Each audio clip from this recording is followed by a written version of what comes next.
नमस्कार। Doctor E V Revathi, assistant professor, government Nehru PG college Dongargarh. M Com third semester के अंतर्गत second compulsory paper है organisational behaviour. इस ऑर्गेनाइजेशनल बिहेवियर के अंतर्गत ये मेरा 6वां व्याख्यान है और आज हम पढ़ेंगे व्यवहारात्मक विश्लेषण। व्यवहारात्मक विश्लेषण के अंतर्गत इसकी अवधारणा कॉन्सेप्ट ऑफ ट्रांजैक्शनल एनालिसिस, व्यवहारात्मक विश्लेषण के लक्षण, कैरेक्टरिस्टिक्स ऑफ ट्रांजैक्शनल एनालिसिस, व्यवहारात्मक विश्लेषण मॉडल, ट्रांजैक्शनल एनालिसिस मॉडल, व्यवहारात्मक विश्लेषण का महत्व, इम्पोर्टेंस ऑफ ट्रांजैक्शनल एनालिसिस। तो चलिए हम देखते हैं ये व्यवहारात्मक विश्लेषण की आवश्यकता संगठनात्मक व्यवहार में क्यों आवश्यक है। तो सबसे पहले इसके अर्थ के अंतर्गत थॉमस हैरिस का एक कथन है। उनका ये मानना है कि मानवीय व्यवहार एवं भावनाओं के आधार को समझने का एक बौद्धिक उपकरण है व्यवहारात्मक विश्लेषण। वैसे तो मानवीय व्यवहार स्थायी न रहकर समय, परिस्थिति एवं अन्य लोगों की अंतरकीय क्रियाओं के साथ बदलता रहता है। व्यक्ति स्वयं बहुसंख्यक है। वह अपने अंदर कई मानसिक स्थितियों, अहम स्थितियों एवं चेहरे को छिपाए रखता है। मनोवैज्ञानिक मानते हैं कि मानव की प्रकृति बहुवादी है। व्यवहारात्मक विश्लेषण के अंतर्गत मानवीय व्यवहार का विश्लेषण करके उसे समझने का प्रयास किया जाता है। इस प्रकार व्यवहारात्मक विश्लेषण मानवीय व्यवहार से ही संबंधित अवधारणा है। इसमें इस बात का अध्ययन एवं विश्लेषण किया जाता है कि व्यक्ति अमुक समय में अमुक प्रकार का व्यवहार क्यों और कैसे करते हैं। लोग क्यों क्रिया, प्रतिक्रिया, अनुक्रिया, एक्ट, रिएक्ट एंड रिस्पॉन्ड करते हैं। तो चलिए हम देखते हैं विभिन्न विद्वानों के द्वारा दी गई परिभाषाओं को। इसमें सबसे पहली परिभाषा मैंने लिया है थॉमस हैरिस के अनुसार, व्यवहारात्मक विश्लेषण किसी व्यवहार में जिसमें तुम्हारे प्रति कुछ करता हूँ और तुम उसके बदले में कुछ करते हो का परीक्षण करने तथा यह निर्धारित करने की विधि है कि बहु प्रकृति वाले व्यक्ति का कौन सा हिस्सा सक्रिय हो गया है। Transactional analysis is the method of examining one transaction wherein I do something to you and you do something back and determining which part of the multiple natured individual is being activated. Thomas Harris. व्यवहारात्मक विश्लेषण यह निदान करना है कि कौन सी अहम स्थिति व्यवहारात्मक उद्दीपन को जन्म देती है तथा अन्वेषण व्यवहार में व्यवहारात्मक प्रति उत्तर देती है।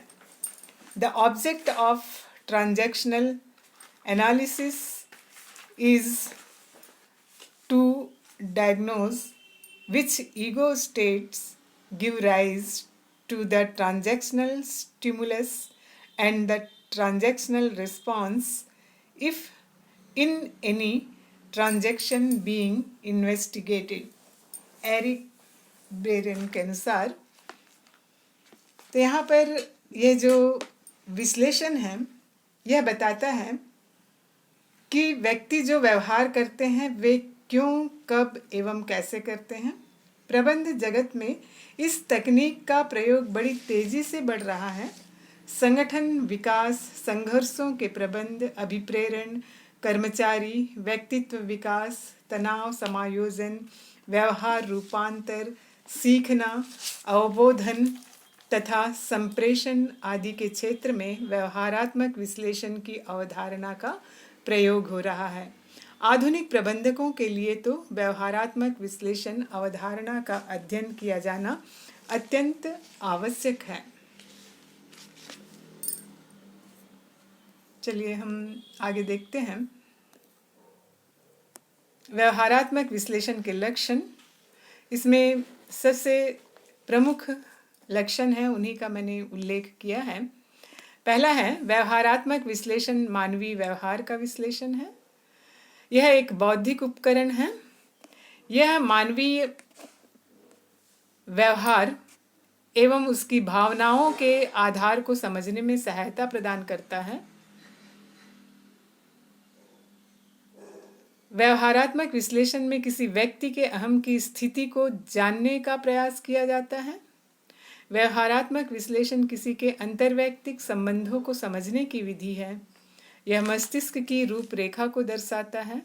यह उद्दीपन तथा अनुक्रिया व्यक्ति की अहम स्थिति का परिणाम है। व्यवहारात्मक विश्लेषण के क्या क्या मॉडल हैं, उनको देखते हैं।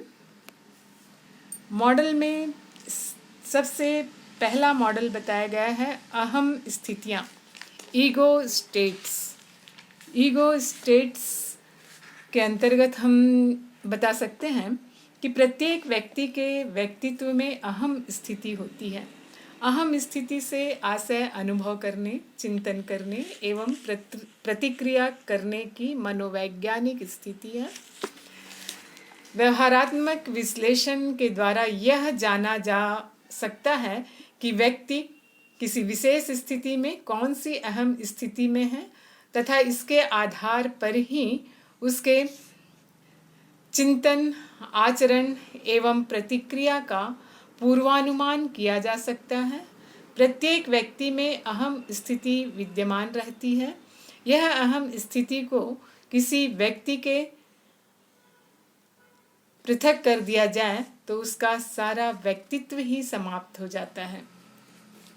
अहम स्थितियों के मुख्य 3 प्रकार हैं। दूसरी एरिक बर्ने ने बताया है ये 3 प्रकार। पहला है माता पिता अहम स्थिति। मानव अपने माता पिता, गुरुजनों आदि के संरक्षण में रहकर जो कुछ भी सीखता है उसी के अनुरूप उसका व्यवहार होता है। यही माता पिता अहम स्थिति कहलाता है। दूसरा है वयस्क अहम स्थिति। जब मानव वयस्क हो जाता है तो वह वयस्क अहम स्थिति में प्रवेश कर जाता है। यह वयस्क स्थिति शिशु के बाद की स्थिति होती है। शिशु के रूप में माता पिता अहम स्थिति में व्यक्ति जो कुछ भी सीखता है अथवा विचारता है उसका उपयोग वह वयस्क अहम स्थिति में करता है। वयस्क अहम स्थिति मानव का संज्ञात्मक कॉग्निटिव भाग है जो भावात्मक नहीं है अपितु व्यवहारात्मक है, जिसमें प्रत्येक निर्णय के लिए वह विचार, तर्क, चिंतन, तथ्य एवं विश्लेषण आदि का उपयोग करता है। अब तीसरी जो अहम स्थिति है वह है शिशु अहम स्थिति, चाइल्ड ईगो स्टेट। मानव की शिशु अहम स्थिति उस स्थिति को दर्शाती है जो उसके बचपन में रही होती है। मनोवैज्ञानिक यह मानते हैं कि सभी मानवों में एक शिशु छिपा हुआ होता है। मानव का बचकाना व्यवहार उसकी शिशु अहम स्थिति को दर्शाता है। शिशु के रूप में मानव जो कुछ भी अपनी आँखों से देखता है, कानों से सुनता है, मस्तिष्क से समझता है, अनुभव करता है एवं उस पर प्रतिक्रिया करता है, इसी प्रतिक्रिया के अंकन को शिशु अहम स्थिति के नाम से जाना जाता है। अब दूसरा जो महत्वपूर्ण मॉडल है वह जीवन स्थितियाँ। बचपन के दौरान ही व्यक्ति परिवार के सदस्यों के अतिरिक्त दूसरों के भी संपर्क में आता है, जैसे मित्र, रिश्तेदार, पड़ोसी इत्यादि, और इस प्रकार उसमें दूसरे लोगों से संबंध रखने का प्रभावी ढंग विकसित होता है। दूसरों से संबंधित होने की उसकी यह प्रवृत्ति जीवन पर्यंत उसके साथ रहती है। उसकी इस प्रवृत्ति को ही जीवन स्थिति का नाम दिया जाता है। इसके बाद की जो स्थिति आती है वह है धक्का देना अथवा प्रहार करना। व्यवहारात्मक विश्लेषण की यह स्पष्ट मान्यता है कि धक्के की सभी व्यक्तियों को किसी न किसी स्तर पर आवश्यकता होती है।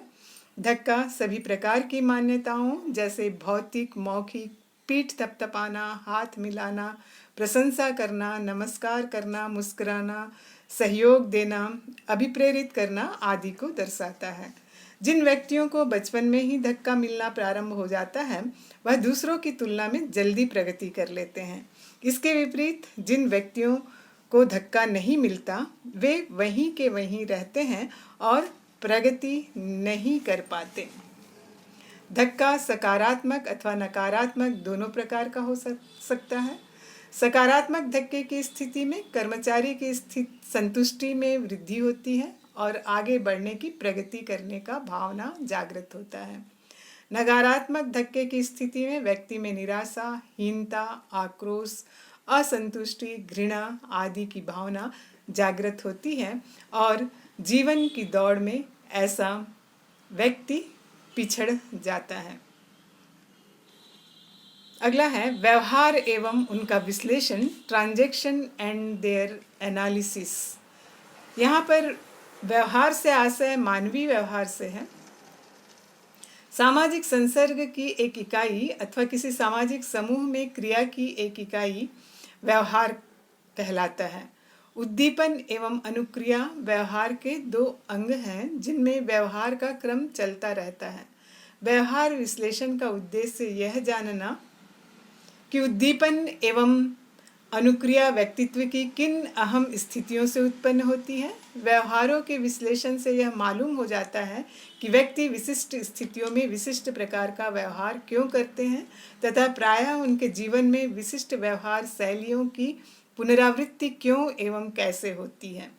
इस जानकारी से यह निर्धारित किया जा सकता है कि किसी व्यक्ति के व्यक्तित्व की कौन सी अहम स्थिति उद्दीपन तथा प्रत्युत्तर को प्रभावित करती है। इससे व्यक्ति के व्यक्तित्व के निर्माण में सहायता मिलती है। अगला है खेल व्यवहार। अगला मॉडल खेल व्यवहार। खेल व्यवहार से आशय उस व्यवहार से नहीं है जिसका अनुभव खिलाड़ी खेल के मैदान में करते हैं। व्यवहारिक विश्लेषण में खेल से आशय उन पूरक गूढ़ व्यवहारों की एक ऐसी श्रृंखला से है जिसके निश्चित उद्देश्य तो होते हैं किंतु अप्रगट अर्थात गोपनीय होते हैं। चाहे विद्यालय हो अथवा महाविद्यालय, सरकारी कार्यालय हो अथवा गैर सरकारी कार्यालय, राजनीतिक मंच हो अथवा सामाजिक मंच, सरकारी उपक्रम हो अथवा निजी उपक्रम, पुलिस का विभाग हो अथवा मिलिट्री का विभाग, सभी स्थानों पर खेल व्यवहार देखने को मिलता है। इन खेल व्यवहारों में गंदी एवं दूषित राजनीति भी देखने को मिलती है। ये खेल व्यवहार यद्यपि सामान्य व्यवहारों की भांति किए जाते हैं किंतु प्रत्येक खेल व्यवहार का एक गूढ़ उद्देश्य होता है जो छिपा हुआ होता है एवं जिसमें कूटनीति विद्यमान रहती है। इसे प्रकट नहीं होने दिया जाता है। ये खेल व्यवहार कई बार एक दूसरे से बदला लेने के उद्देश्य से भी संपन्न होते हैं। अंतिम है लिपि अथवा रचना विश्लेषण, स्क्रिप्ट एनालिसिस। जीवन जीने की एक कला है जिससे अधिकांश व्यक्ति अनभिज्ञ होते हैं। यदि देखा जाए तो लिपि वे जीवन योजनाएं हैं जिन्हें प्रत्येक व्यक्ति पूरा करने का प्रयास करता है। यह देखा गया है कि अनेक व्यक्ति अपने जीवन काल में विभिन्न समस्याओं से जूझते रहते हैं, जैसे बीमारी, मूर्खता, पागलपन, दुष्टता, कुटिलता, धूर्तता, ऋणग्रस्तता, अज्ञानता आदि। व्यवहारिक विश्लेषण के द्वारा संस्था का प्रबंधक अपने अधीनस्थों को इन जीवन योजनाओं की समस्याओं से मुक्ति दिला सकता है। उदाहरण के लिए, प्रबंधक बीमार अधीनस्थ के लिए निःशुल्क चिकित्सा की व्यवस्था करके, ऋणग्रस्त अधीनस्थ के लिए ब्याज मुक्त धन की व्यवस्था करके, अज्ञान अधीनस्थ को ज्ञान का पाठ पढ़ाने की व्यवस्था करके उन्हें अच्छा एवं स्वस्थ जीवन करने के लिए अभिप्रेरित कर सकता है। ये तो हुए व्यवहारात्मक विश्लेषण के विभिन्न मॉडल। अब हम देखते हैं व्यवहारात्मक विश्लेषण का महत्व, इम्पोर्टेंस ऑफ ट्रांजैक्शनल एनालिसिस, जिसमें सबसे पहला एवं प्रमुख जो मॉडल है, महत्व है, वह है मानवीय व्यवहार के अध्ययन में सहायक। वैसे तो व्यवहारात्मक विश्लेषण मानवीय व्यवहार, मानवीय संदेशवाहन, मानवीय व्यक्तित्व, अंतर्व्यक्ति व्यवहार के आधारों को समझने का सृजनात्मक एवं बौद्धिक उपकरण है। इसका उपयोग करने से प्रबंधक अधीनस्थों के व्यवहार में वांछित परिवर्तन ला सकते हैं, अनुकूल निर्णय ले सकते हैं, संस्था में स्वस्थ पर्यावरण उत्पन्न करके अधीनस्थों का सक्रिय सहयोग प्राप्त कर सकते हैं, स्वयं भी अपने व्यक्तित्व एवं प्रबंधकीय शैली को गतिशील बना सकते हैं। इस दृष्टि से व्यवहारात्मक विश्लेषण बहुत ही उपयोगी है। तो ये पहला हम देख रहे हैं, मानवीय व्यवहार के अध्ययन में सहायक। यह मानवीय व्यवहार का विश्लेषण करने एवं उसे समझने की एक तकनीक है। उसके द्वारा मानवीय व्यवहार, जिसको समझना सबसे आवश्यक किंतु जटिल है, के आधार पर आधार को जाना एवं उसका अध्ययन किया जा सकता है। इसके द्वारा यह ज्ञात किया जा सकता है कि व्यक्ति किसी विशेष स्थिति में किस प्रकार का व्यवहार करता है और इसके आधार पर उसका पूर्वानुमान लगाया जा सकता है और उसी के अनुरूप उससे व्यवहार किया जा सकता है। प्रबंधकीय शैली में सुधार, इम्प्रूवमेंट इन मैनेजमेंट स्टाइल।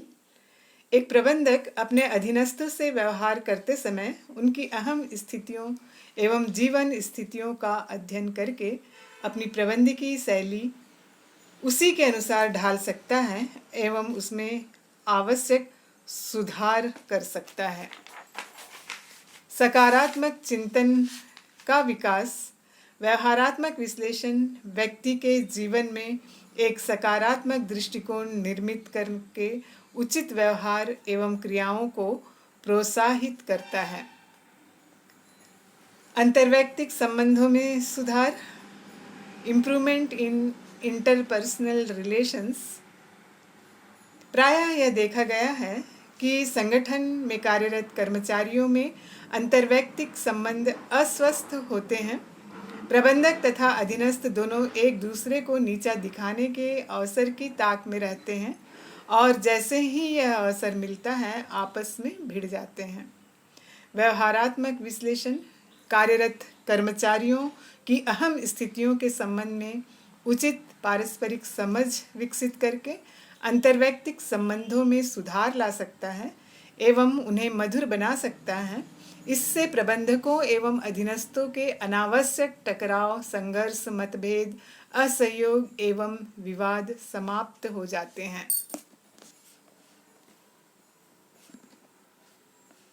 संगठनात्मक विकास, ऑर्गेनाइजेशनल डेवलपमेंट।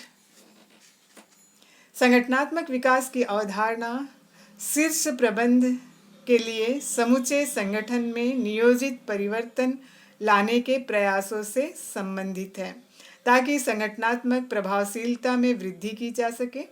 व्यवहारात्मक विश्लेषण संगठनात्मक विकास का एक महत्वपूर्ण उपकरण है। अभिप्रेरण, मोटिवेशन। व्यवहारात्मक विश्लेषण कार्यरत कर्मचारियों को अभिप्रेरित करने का एक प्रभावी उपकरण है। इसके अंतर्गत कर्मचारियों की आवश्यकताओं एवं उनकी अहम स्थितियों की संतुष्टि करके उन्हें अधिक से अधिक कार्य करने के लिए अभिप्रेरित किया जा सकता है। एवं उसके मनोबल को ऊंचा उठाया जा सकता है। अभिप्रेरण एक आंतरिक उद्दीपक है जो मानवीय व्यवहार को लक्ष्य की पूर्ति के लिए प्रेरित करता है। मानवीय प्रकृति के विश्लेषण में सहायक, helpful in analysis of human nature.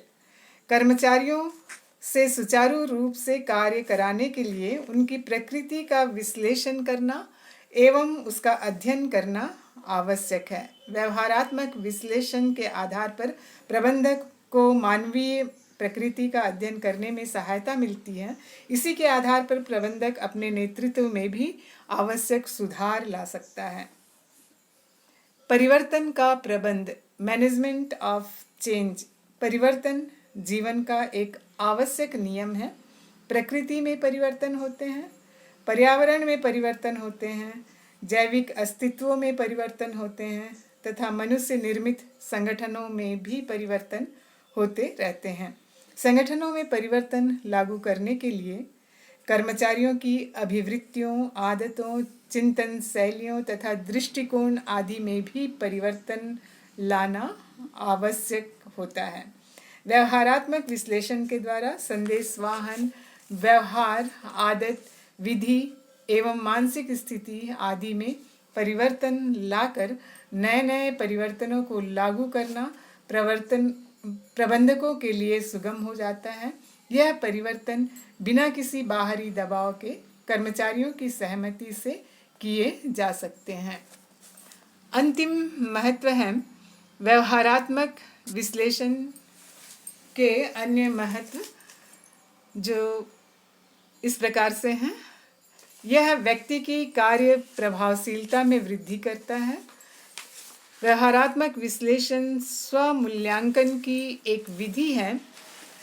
यह समयानुकूल उचित नेतृत्व की शैली के चयन में सहायता प्रदान करता है।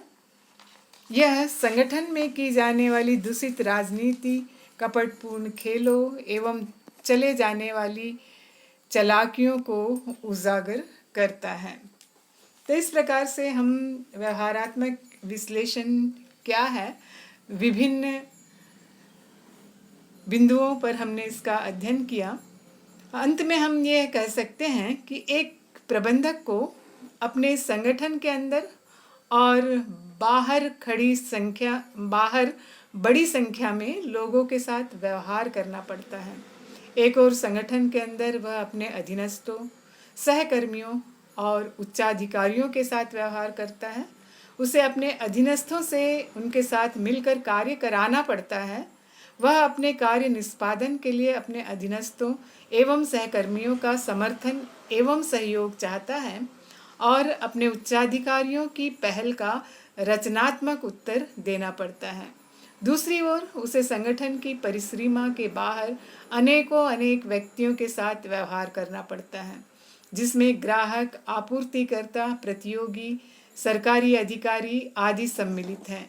प्रबंधक के रूप में उसकी सफलता उसकी इस योग्यता पर निर्भर करती है कि जिनके साथ वह व्यवहार करता है उन पर उसके व्यवहार का क्या प्रभाव पड़ता है। यदि वह लोगों के व्यवहार को सही परिप्रेक्ष्य में समझ लेता है तो उसके स्वयं के व्यवहार का लोगों पर अच्छा प्रभाव पड़ता है, तो वह सफल प्रबंधक कहलाता है। और इसके विपरीत यदि उसके व्यवहार का लोगों पर बुरा प्रभाव पड़ता है तो वह एक असफल प्रबंधक कहलाता है। इसलिए एक सफल प्रबंधक कहलाने के लिए व्यवहारात्मक विश्लेषण का अध्ययन करना अति आवश्यक है। धन्यवाद।